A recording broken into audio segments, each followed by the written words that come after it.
हाँ जी, नमस्कार सभी को। कैसे हैं आप सभी? शुरू करते हैं अपना इतिहास का सेशन जो हमारी पिछली 12 क्लास से हो चुकी थी, उससे आगे चलते हैं। आज का जो हमारा टॉपिक है वो होगा आपका सिंधु सभ्यता, हड़प्पा सभ्यता, या आपका नगरीय सभ्यता ही बोलते हैं इसको, सिंडन सभ्यता ही बोलते हैं इसको, कांस्ययुगीन सभ्यता ही बोलते हैं, प्रथम नगरीकरण ही बोलते हैं। अब इतने सारे नाम से इसको जाना जाता है, उसके पीछे का रीजन बताऊंगा आपको क्यों जाना जाता है। तो चलते हैं अपने नए टॉपिक पर। ओके, तो बात करते हैं हम हड़प्पा सभ्यता। हड़प्पा सभ्यता, सिंधु सभ्यता या सिंधु घाटी की सभ्यता, सिंधु सभ्यता,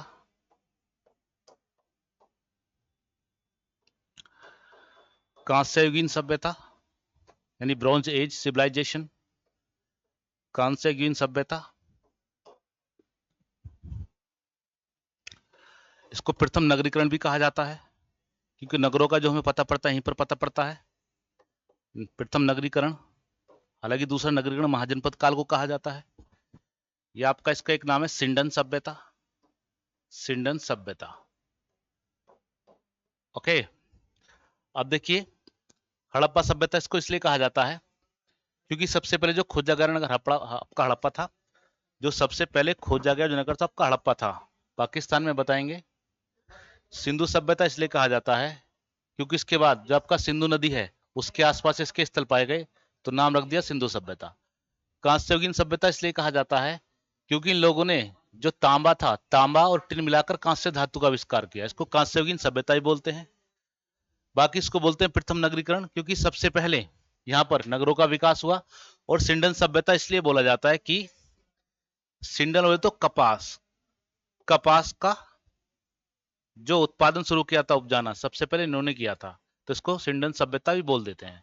तो कभी कभी पूछ सकता है या पूछ लेता है कि बताइए इनमें से किस नाम से सिंधु सभ्यता को या हड़प्पा सभ्यता को नहीं जाना जाता है। तो हम इसके बारे में जानेंगे।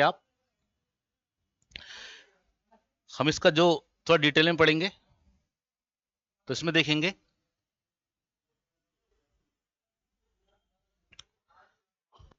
सबसे पहले इसका उद्भव देखेंगे, ओरिजिन कहां से इसका उद्भव हुआ।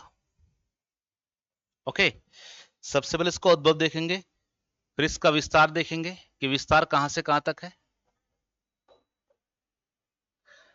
फिर इसकी लिपि देखेंगे, लिपि बोले तो स्क्रिप्ट। ठीक है, तो देखिए उद्भव की बात करेंगे, फिर आपका विस्तार की बात करेंगे, फिर आपका लिपि की बात करेंगे। लिपि के साथ साथ इसके मृदभांड देखेंगे, मृदभांड थोड़ा सा जानेंगे इसके बारे में। इसके मृण मूर्तियां देखेंगे, जब का मूर्तियां मिली हैं, मूर्तियां देखेंगे इसका थोड़ा। बाकी इसके साथ साथ सामाजिक, राजनीतिक, धार्मिक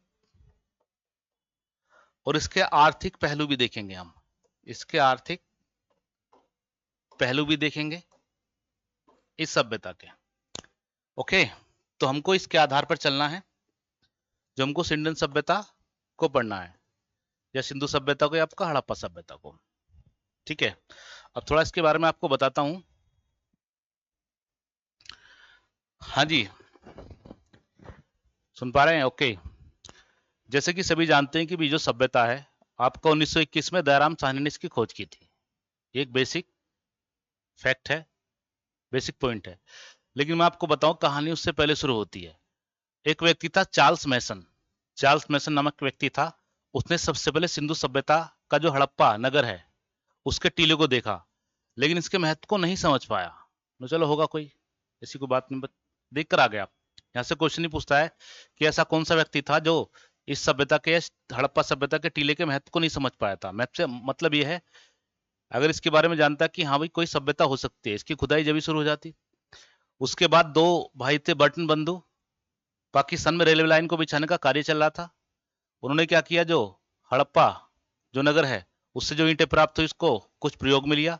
लेकिन आते आते 1921 में फिर दयाराम साहनी को भेजा जाता है और दयाराम साहनी इसका उत्खनन करते हैं, इसका खनन करते हैं, उत्खनन करते हैं इसका, और ये आपका सभ्यता प्रकाश में आती है। हालांकि दिलचस्प तथ्य ये है 1921 में तो दयाराम साहनी ने इसको खोज की, लेकिन जनता के सामने 1924 में आई, क्योंकि इस समय जो सिंधु सभ्यता की जो खुदाई चल रही थी, भारतीय पुरातत्व विभाग के जो महानिदेशक थे, डायरेक्टर जनरल थे, वो आपके जॉन मार्शल थे।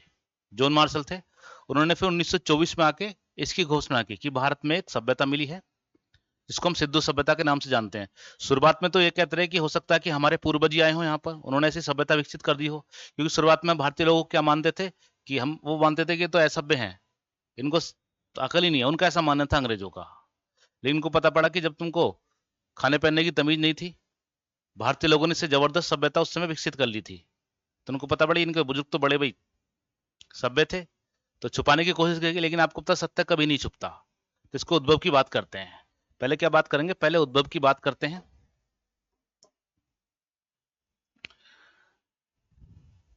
पहले बात करते हैं इसके उद्भव की,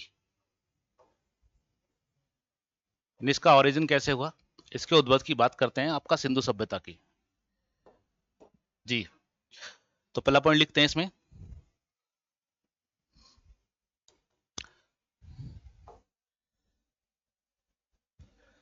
चार्ल्स मैसन, नाम याद रखना आप ये, चार्ल्स मैसन पहले ऐसे व्यक्ति थे, पहले ऐसे व्यक्ति थे जिन्होंने हड़प्पा सभ्यता, हड़प्पा सभ्यता, चार्ल्स मैसन पहले ऐसे व्यक्ति थे जिन्होंने हड़प्पा सभ्यता के टीले का उल्लेख किया, यानी उसके बारे में बताया, लेकिन इसके महत्व को नहीं समझ पाए। उल्लेख किया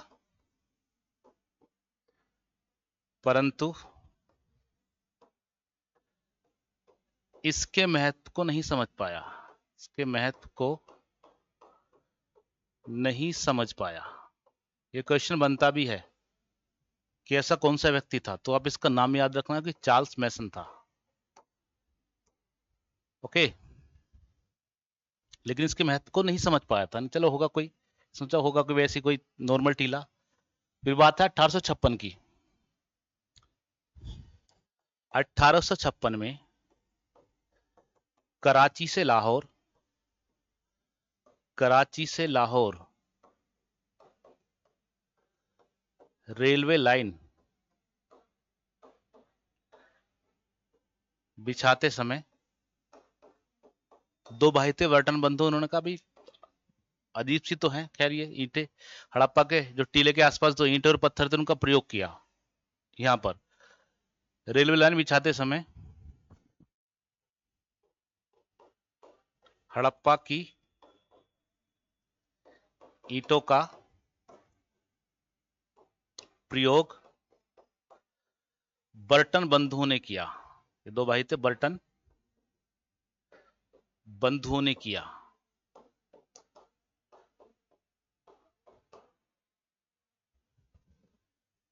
बर्टन बंधुओं ने किया। नेक्स्ट लिखना, 1921 में दयाराम साहनी ने, दयाराम साहनी ने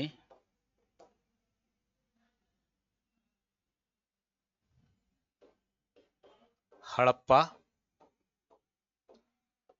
सभ्यता की खोज की,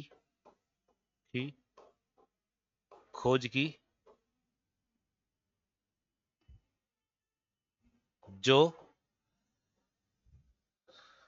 लिखना जिसकी जानकारी, क्योंकि इन्होंने 3 साल तक दबा कर रखा, 1924 में बताएंगे एक सभ्यता की खोजी, जिसकी जानकारी,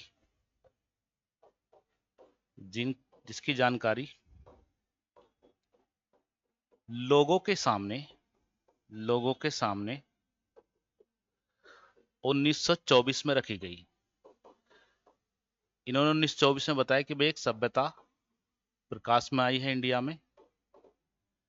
पहले हड़प्पा इसका नाम दिया क्योंकि आपका हड़प्पा पहले खोजा गया नगर था, फिर बाद में जब आसपास अन्य और स्थान मिलने लगे तो इसका नाम सिंधु घाटी सभ्यता रख दिया, या सिंधु की सभ्यता, क्योंकि सिंधु नदी के आसपास इसके कई सारे स्थल मिले थे। ठीक है जी। हालांकि जॉन मार्शल ने एक बात कही थी, उसकी एक पुस्तक थी, उसने सुझाव दिया था, पुस्तक नाम था Mohenjodaro and the Indus civilization. यदि भविष्य में सिंधु घाटी के बाहर इसके स्थल मिलते हैं, यानी सिंधु घाटी क्षेत्र के बाहर इसके स्थल मिलते हैं, तो उसका नाम भारतीय सभ्यता रख देंगे। लेकिन इसकी इच्छा कभी पूरी नहीं हुई, ये भारतीय सभ्यता नाम लिखा गया कि उधर पाकिस्तान का बंटवारा हो गया, कुछ स्थल आपके पाकिस्तान में चले गए, कुछ हमारे इंडिया में रह गए। तो इसमें लिखेंगे नेक्स्ट, हड़प्पा इस सभ्यता का पहला खोजा गया नगर था, पहला खोजा गया नगर था, इसलिए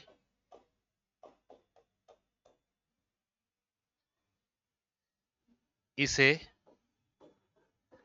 हड़प्पा सभ्यता कहा गया, क्योंकि सबसे पहले एक खोजा गया नगर था, एक खोजा गया स्थल था, तो उसका नाम रख दिया हड़प्पा सभ्यता। हड़प्पा सभ्यता कहा गया। ओके, तो सबसे पहले इसकी खोज हुई थी, सबसे पहले हड़प्पा खोजा गया था। इसको जानेंगे आगे जब विस्तार से हम पढ़ेंगे कि भाई हड़प्पा कहाँ, कौन सी नदी के किनारे स्थित है, यहाँ से क्या क्या प्राप्त हुआ है। तो इसका नाम इसलिए हड़प्पा सभ्यता रखा गया। लेकिन बाद में उसके आसपास फिर आपका सिंधु नदी के आसपास स्थल मिलने शुरू हो गए, तो इसका नाम सिंधु सभ्यता रख दिया गया, या सिंधु घाटी की सभ्यता। ओके, और यहां से क्वेश्चन ये पूछता है कि भी जो आपका ये सभ्यता है हड़प्पा सभ्यता, सबसे पहले इसको सिंधु सभ्यता किसने क्या कर पुकारा था? तो जॉन मार्शल ने क्या कर पुकारा था। जॉन मार्शल जो कि भारतीय पुरातत्व विभाग का महानिदेशक था उस समय। इसमें लिखेंगे, तो पॉइंट लिखेंगे, जॉन मार्शल ने ही इसे सबसे पहले सिंधु, क्योंकि सिंधु घाटी के आसपास अन्य क्षेत्र मिलने लगे इसके, तो सिंधु सभ्यता नाम दे दिया उसने, सिंधु सभ्यता कहकर पुकारा। पूछता भी है कि सबसे पहले इसको सिंधु सभ्यता किसने कहा था, कहकर पुकारा, तो आपको याद रखना जॉन मार्शल जनाब ने इसको सिंधु सभ्यता कहकर पुकारा था। और ये जॉन मार्शल कौन थे? जो हमारा भारतीय पुरातत्व विभाग है, इंडियन आर्कोलॉजी डिपार्टमेंट, उसके डायरेक्टर जनरल थे, उसके महानिदेशक थे, जो जॉन मार्शल महोदय हैं ये वाले। और 1924 में इन्होंने सबके सामने घोषणा की थी कि भारत में एक सभ्यता मिली है और उसका नाम हड़प्पा सभ्यता इसलिए कहा गया कि पहला खोजा गया नगर था कि सिंधु सभ्यता है। ये जॉन मार्शल ने घोषणा की थी, आप याद रखना। ओके, आगे चलते हैं।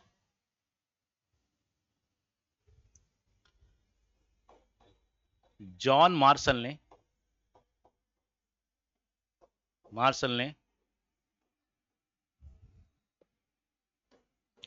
सुझाव दिया था यदि इस सभ्यता के अन्य स्थल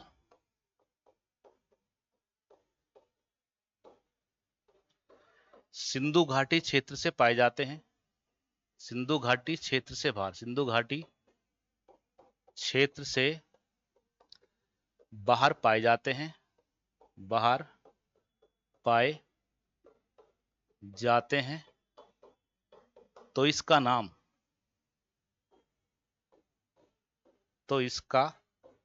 नाम भारतीय सभ्यता रखा जाएगा, भारतीय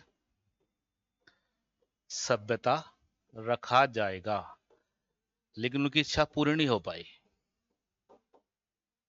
कि बाद में तो सोचा फिर पाकिस्तान और इंडिया का बंटवारा हो गया, तो कुछ स्थल आपके पाकिस्तान में चले गए, जैसे कि आपका सबसे बड़ा स्थल क्षेत्र के हिसाब से कौन सा, मोहनजोदड़ो, वो भी आपका पाकिस्तान में चला गया, अन्य स्थल पाकिस्तान में चले गए। ओके, तो इसकी इच्छा पूरी नहीं हुई। इसकी पुस्तक है Mohenjodaro and the Indus civilization, उसमें ये बात कही थी, ध्यान रखना। चलो लिख देता हूं पुस्तक, आप इसकी पुस्तक का नाम पूछ लेता है कभी कभार, इसकी पुस्तक, इसमें बात कही थी इन्होंने, जॉन मार्शल ने। पुस्तक का नाम लिख देता हूं एक बार मैं आपको, तो आप ध्यान रखना। अभी मैं आपको बेसिक बातें बता रहा हूं इसकी, जो पूछता है डायरेक्टली पूछ लेता फैक्ट के रूप में, पॉइंट के रूप में। इसमें लिखेंगे इसकी पुस्तक मोहनजोदड़ो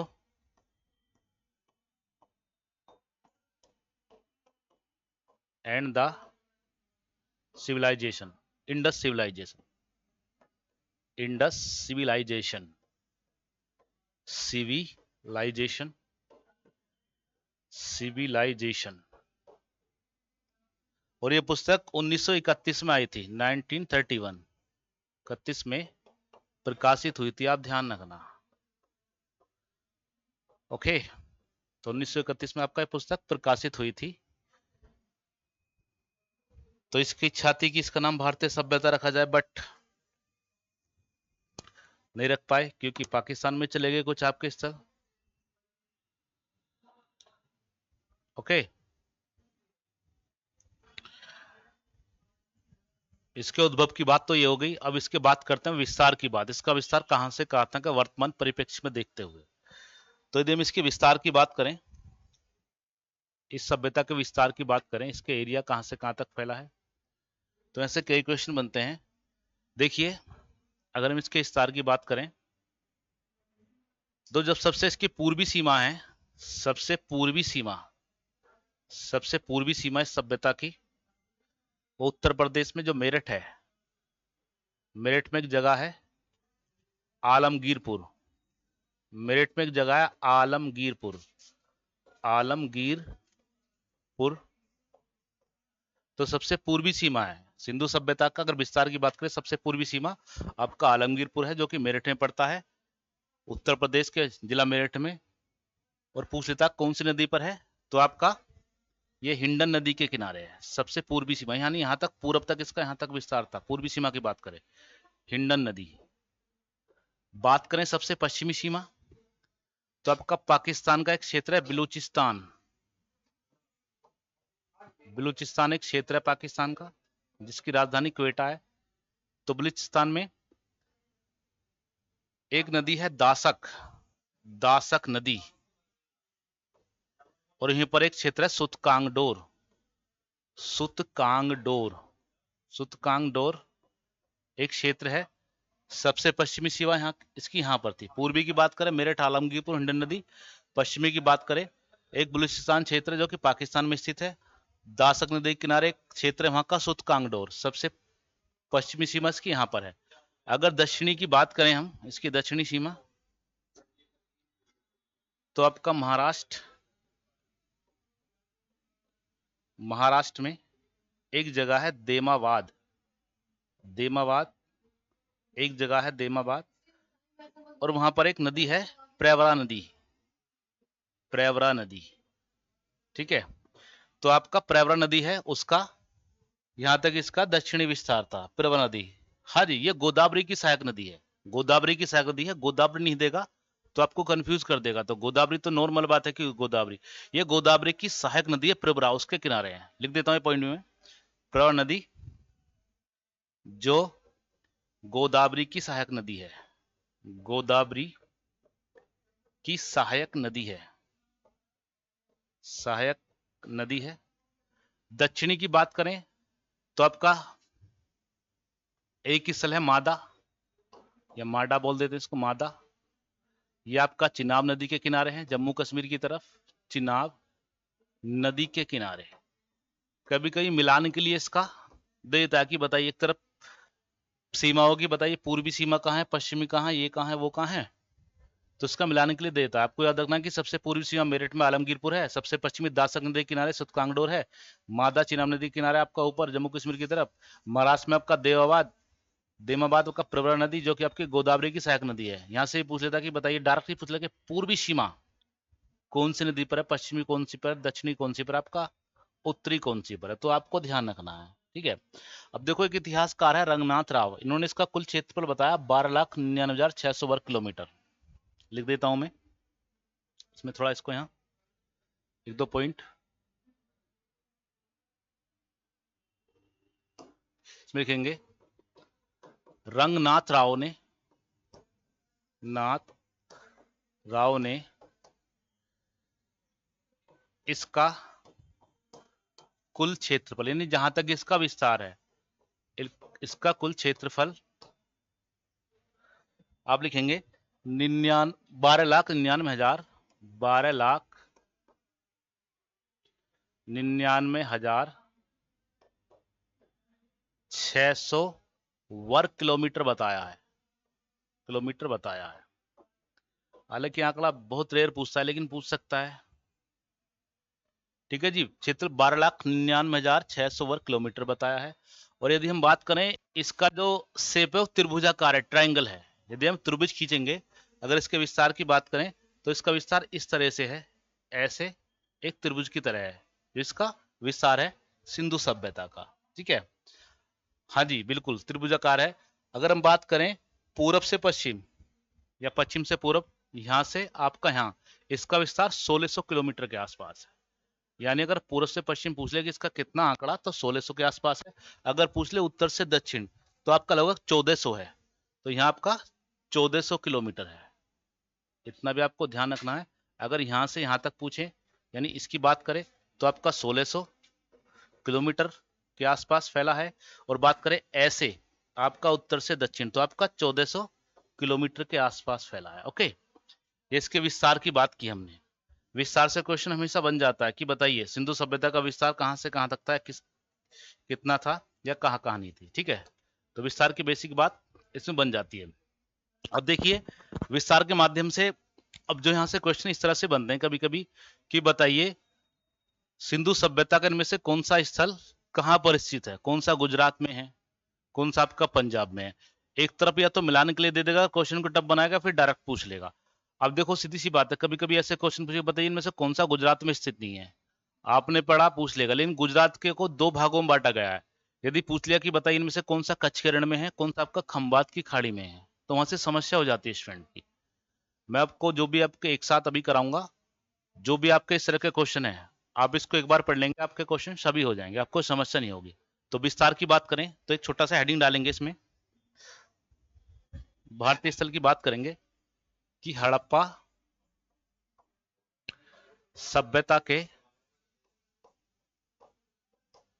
प्रमुख भारतीय स्थल, प्रमुख भारतीय स्थल। अब देखो हम बात करें यदि भारतीय स्थलों की, हड़प्पा सभ्यता के प्रमुख भारतीय स्थलों की बात करें तो उसमें हम इस तरह से देखेंगे, यहां से आपके कई सारे क्वेश्चन जो आते हैं एग्जाम में कंप्लीट होंगे, आपको समस्या नहीं होगी। तो पहले बात करते हैं हम यहाँ पर पंजाब की। पहले हम पंजाब के स्थल देखेंगे। ठीक है जी, पंजाब में मुख्य कौन कौन से हैं, फिर हम देखेंगे हरियाणा के, फिर हम देखेंगे गुजरात के, फिर हम देखेंगे हरियाणा के, पहले गुजरात ही देख लेंगे, पंजाब के बाद अपना गुजरात देखते हैं हम।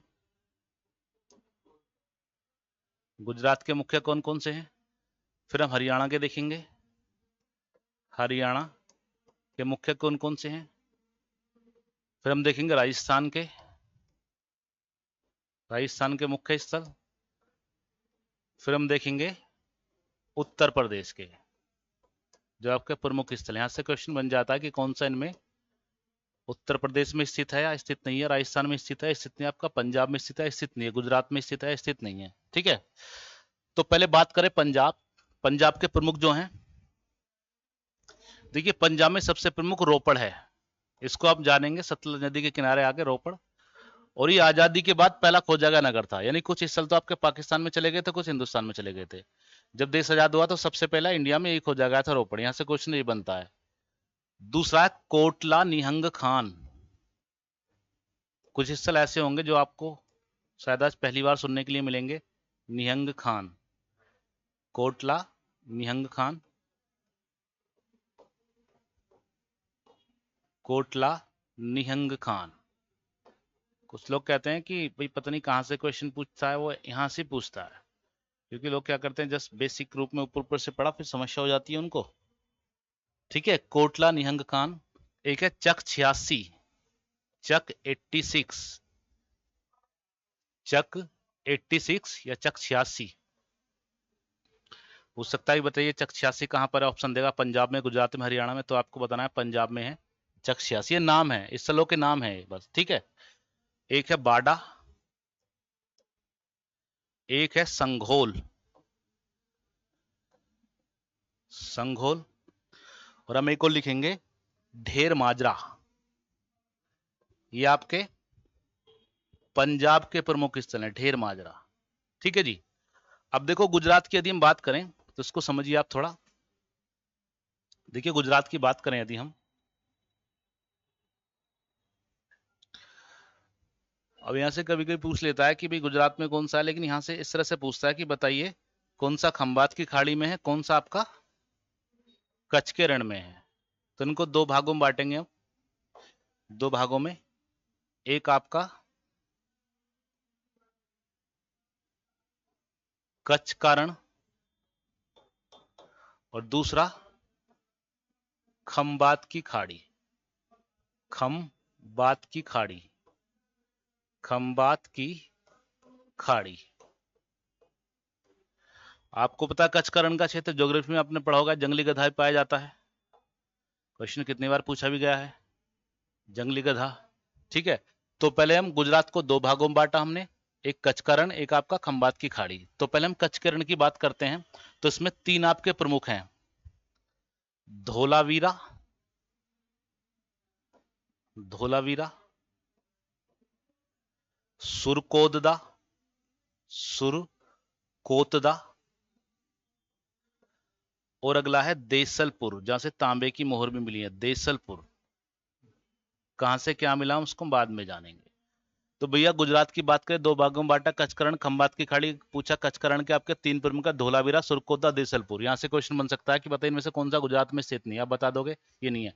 अगर क्वेश्चन ऐसे बना कि बताइए इनमें से कौन सा कच्छ के रण में स्थित नहीं है, तो ऑप्शन में देगा धोलावीरा, सुरकोतदा, आपका लोथल। तो आप आसानी से कर पाएंगे। आपको पता होगा भी कच्छ के रण में तीन बताए थे, तीन प्रमुख हैं, बाकी आपके खंबात की खाड़ी में है, और ज्यादा भी आपके खंबात की खाड़ी में। खंबात की खाड़ी की बात करें, रंगपुर, कुनतासी,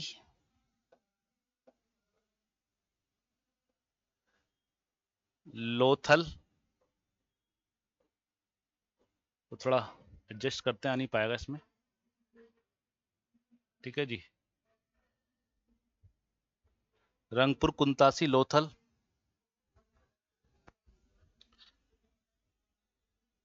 नागेश्वर, नागेश्वर, ठीक है जी। रंगपुर, कुनतासी, लोथल, नागेश्वर, राजदी या रोजदी बोल देते हैं इसको, ठीक है जी। कुनतासी, रंगपुर, लोथल, नागेश्वर, राजदी, मेघम, एक आपका शिकारपुर, शिकारपुर। तो आपके ये जो है आपके खंबात की खाड़ी में है गुजरात में, लेकिन आपके खंबात की खाड़ी में पड़ते हैं, ठीक है जी। खंबात की खाड़ी में पड़ते हैं। दो एक को लिख देते हैं, तेलांद, तेलांद, एक मिनट, तेलांद, तेलांद, ठीक है जी, तेलांद, ये भी आपका खंबात की खाड़ी में है। और एक लिखना प्रभास पट्टन, प्रभास पट्टन, ठीक है जी। तो आपके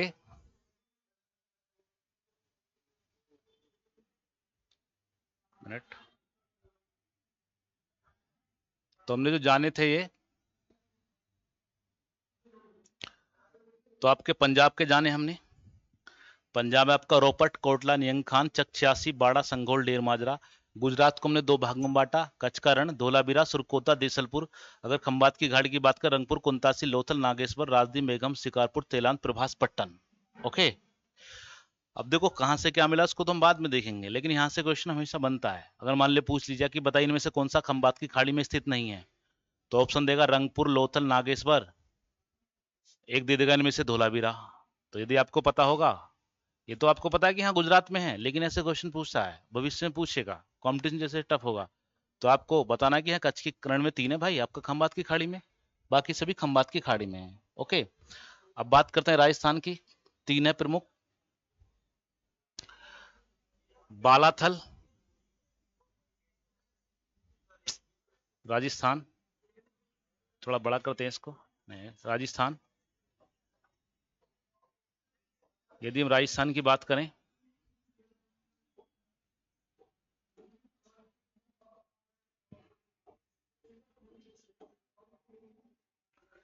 तो बालाथल का नाम अपना बालाथल।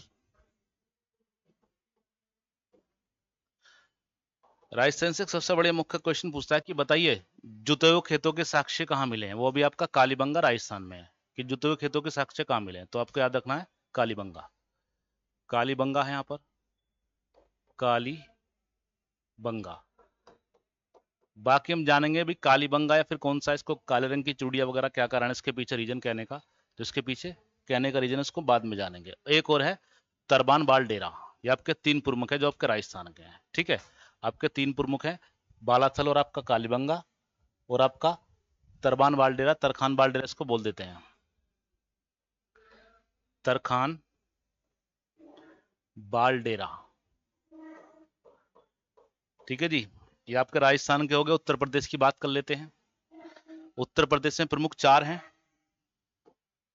अगर बात करें उत्तर प्रदेश की, कभी कभी उत्तर प्रदेश के एग्जाम में भी पूछ लेता है इनमें से कौन सा स्थल उत्तर प्रदेश का नहीं है सिंधु सभ्यता का। ठीक है, तो पहले बात करते हैं हम सलोनी। आपको पता होगा बड़ा फेमस है। सलोनी कहां पर है, उत्तर प्रदेश के बागपत में है सलोनी। ये आपका बागपत में है, बागपत में है। ठीक है, एक आपका बड़गांव और हुलास है।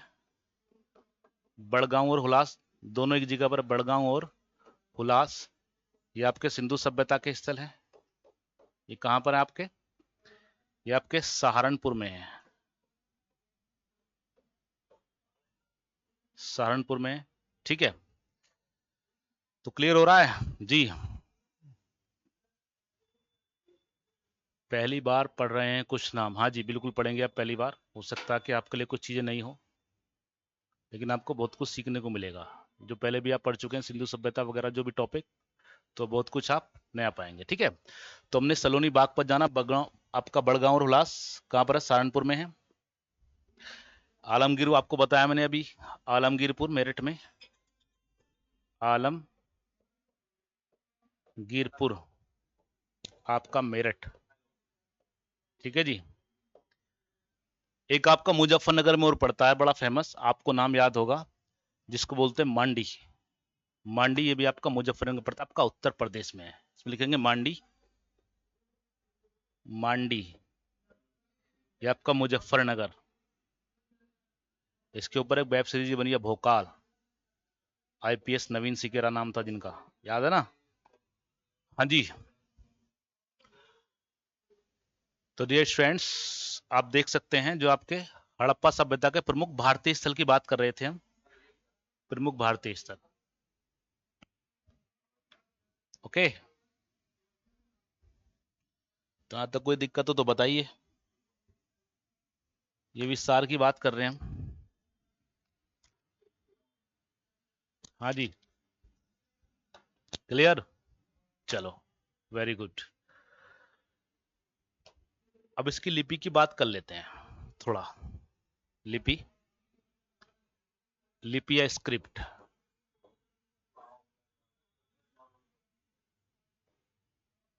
हाँ जी,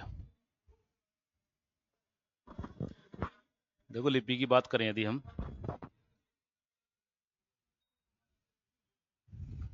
हाँ जी, जैसे भाषा होती है ना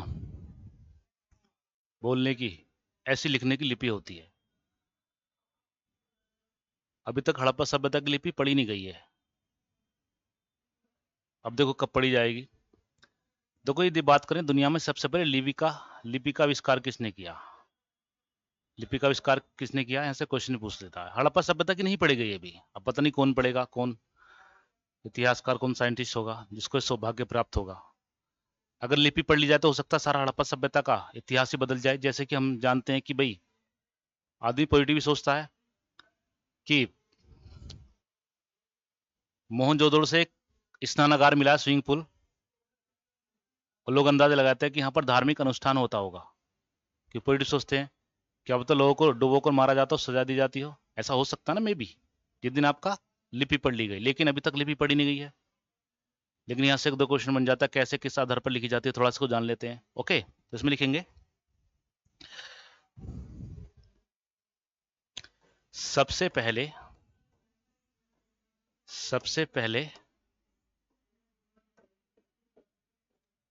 लेखन प्रणाली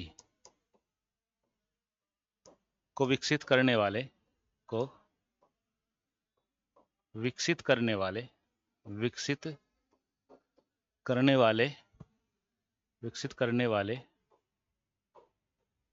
यहां से पूछ लेता कि सबसे पहले भी जो लेखन प्रणाली या लिपि प्रणाली किसने विकसित की थी। तो मेसोपोटामियाई लोग थे, जिनको बोलते हैं सुमेरियन लोग। उनकी लिपि का नाम था क्यूनिफॉर्म। यहां से क्वेश्चन बनता है। ठीक है, सबसे पहले लेखन प्रणाली को विकसित करने वाले मेसोपोटामिया। इसको भी थोड़ा जानेंगे बाद में कि मेसोपोटामिया क्या है। एक सभ्यता थी मेसोपोटामिया के सुमेरियाई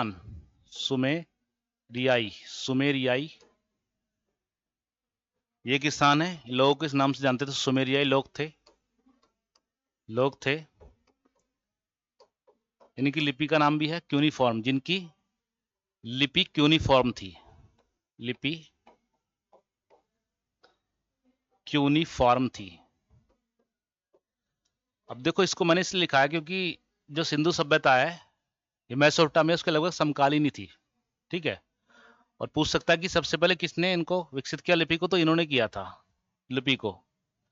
अगर हम इंडिया की बात करें, मतलब अपनी सिंधु सभ्यता की बात करें, तो जो हमारी सिंधु सभ्यता का सबसे पहला पुराना नमूना था ना, तो कनिंगम को मिला था। कनिंग को मिला था, एक मोहर मिली थी, उस पर कुछ लिखा हुआ था, लेकिन उसके महत्व को भी नहीं समझ पाया। अब बात करें सिंधु सभ्यता की लिपि की, ये आपका राइट से लेफ्ट लिखी जाती है। राइट से लेफ्ट, राइट बोले तो दाएं से बाएं। यहां से क्वेश्चन बनता है। इसको लिखते हैं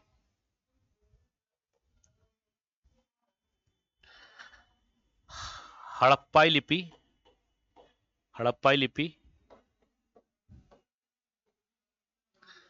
राइट से लेफ्ट, राइट बोले तो दाएं, दायां, राइट से लेफ्ट लिखी जाती है। लेफ्ट बोले तो बायां, राइट से लेफ्ट लिखी जाती है।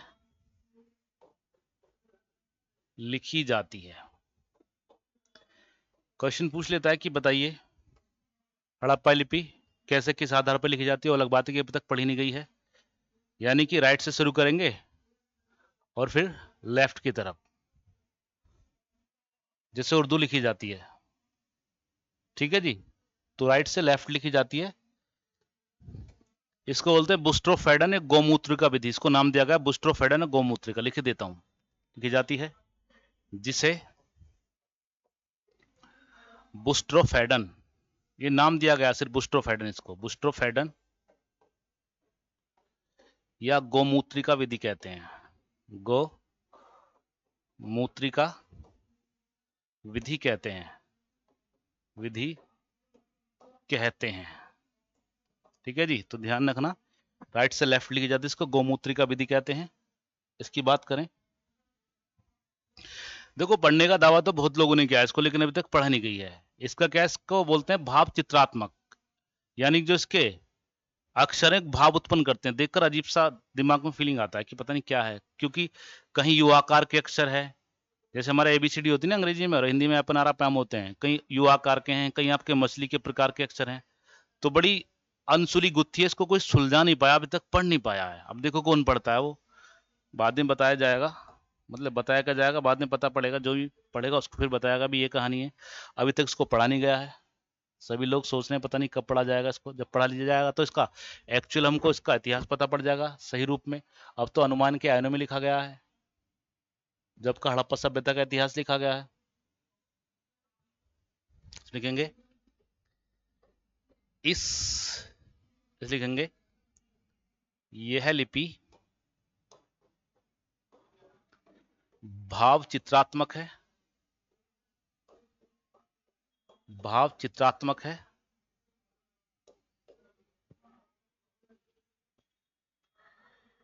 जिसमें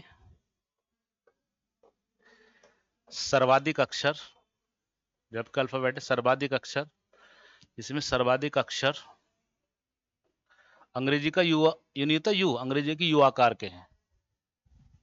सर्वाधिक अक्षर अंग्रेजी के यू आकार के हैं, यू आकार के हैं, जबकि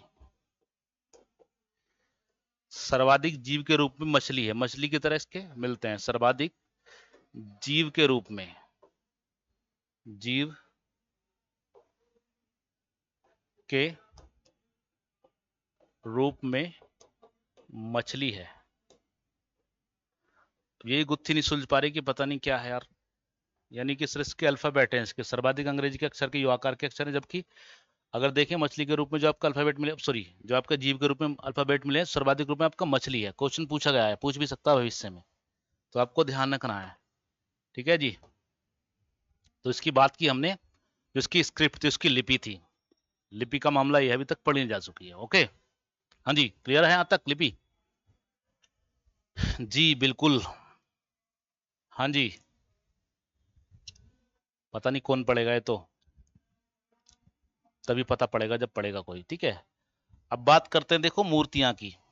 जो यहाँ मूर्तियां मिली हैं, यानी टेराकोट फिग्रेम, ये मृण मूर्तियां मिली हैं। अगर बात करें, मृण का मतलब मिट्टी की, मिट्टी टाइप की मृण मूर्तियां, इसको टेराकोट फिग्रेम बोलते हैं। कुछ सैल कड़ी की थी, कुछ आपकी अजीब प्रकार की थी। अब देखो मूर्ति की बात करें, मूर्ति की दो विधि हैं। मूर्ति की बात करें यदि मूर्ति की विधि की, पर इसको समझ लीजिए, इसकी दो विधि थी।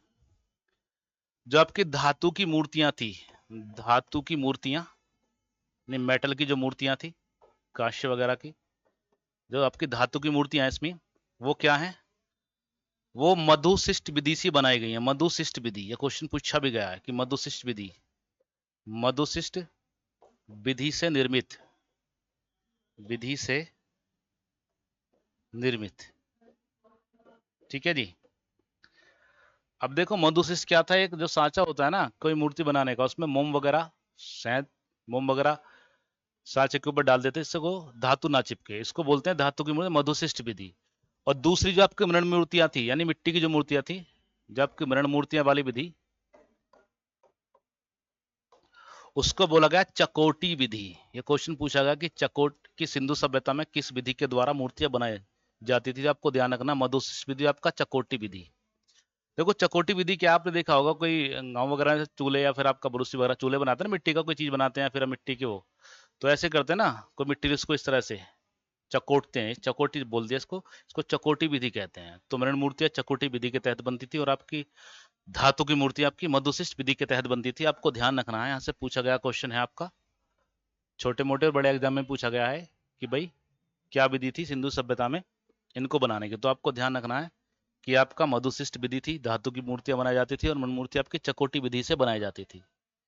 ठीक है जी, जैसे पूछ लेता कि पशुओं में कुबड़ वाले बैल की या सांड की सबसे ज्यादा मूर्ति मिली, और पक्षियों में सर्वाधिक गोरैया की मिली है। ठीक है जी,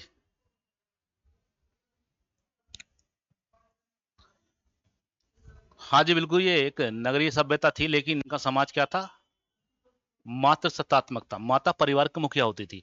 अंदाज इस बात से लगा कि नारी की मूर्तियां अधिक मिली हैं, और नारी की मूर्तियां अधिक मिलने से इतिहासकारों ने अंदाजा लगाया कि इनका समाज मात्र सत्तात्मक था। परिवार की मुखिया मदर थी, परिवार की मुखिया head of the family mother होती थी।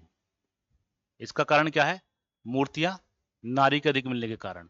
और एक बात और है, पशु पक्षियों की मूर्ति बनाते थे, खोखली बनाते थे, जबकि मानव की मूर्ति इसमें ठोस मिली है। तो इतिहासकार ये अंदाजा लगाते हैं कि ये दिखाते हैं कि वी आर द बेस्ट, हम बेस्ट हैं आपसे, हम आपको कंट्रोल कर सकते हैं पशु पक्षियों से। तो दो चार पॉइंट लिखते हैं इसमें। ओके, तो इसमें लिखेंगे, लिखेंगे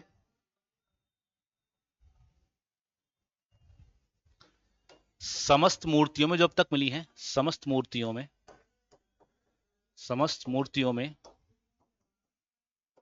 लगभग 75% पशु पक्षियों की मूर्तियां हैं। पशु पक्षियों की मूर्तियां हैं जबकि 25% मानव मूर्तियां, यानी मानव मूर्तियां कम मिली हैं, पशु पक्षियों की मूर्तियां कम मिली है। स्टेटमेंट के रूप में क्वेश्चन बना भी सकते हैं यहां से, मानव मूर्तियां हैं, ठीक है जी। यानी पशु पक्षियों की मूर्तियां अधिक हैं, मानव की मूर्तियां कम है। तो यहां से स्टेटमेंट के रूप में क्वेश्चन नहीं बना सकता कि बताइए कौन सा सही है। तो आपको ध्यान रखना, ओके। लिखेंगे पुरुषों की तुलना में स्त्रियों की मूर्तियां अधिक हैं। स्त्रियों की मूर्तियां अधिक मिली हैं, की मूर्तियां अधिक मिली हैं, ये भी ध्यान रखना आपको, अधिक मिली हैं। यानी मानव में पुरुषों की मूर्तियां अधिक हैं, स्त्रियों की मूर्तियां कम हैं पुरुषों के मुकाबले, ठीक है जी।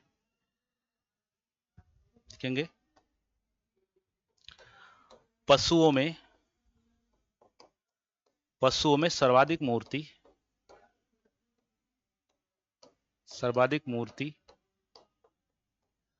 कुबड़ वाला बैल या कुबड़ वाला सांड, कुबड़ वाले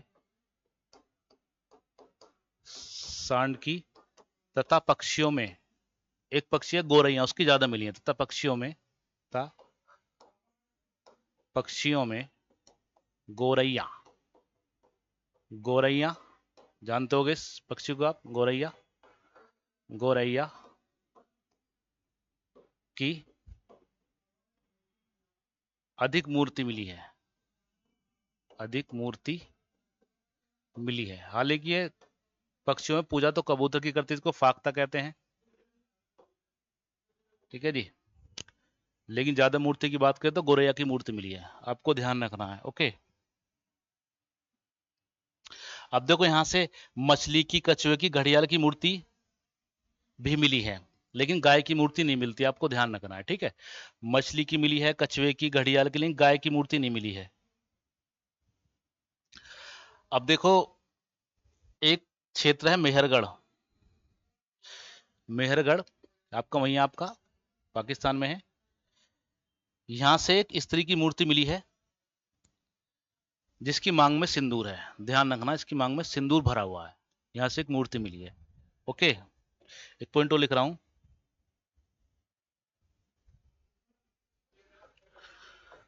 पुरुष तथा नारी की मृण मूर्तियां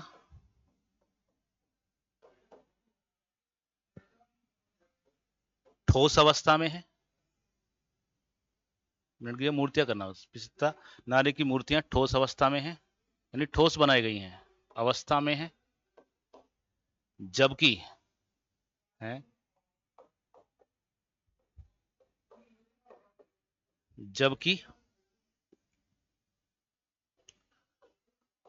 पशु पक्षियों की मूर्तियां खोखली हैं। तो क्वेश्चन बना सकते हैं यहां से स्टेटमेंट के तौर पर, ठीक, बताइए कौन सा सही है। तो भैया पशु पक्षियों की तो खोखली बनी है मूर्तियां, जबकि मानवों की, स्त्री पुरुषों की मूर्तियां ठोस अवस्था में है, ठीक है जी। ये मूर्तियों की कहानी थी इसकी। अगर हम मूर्तियों की बात करें, हाँ जी,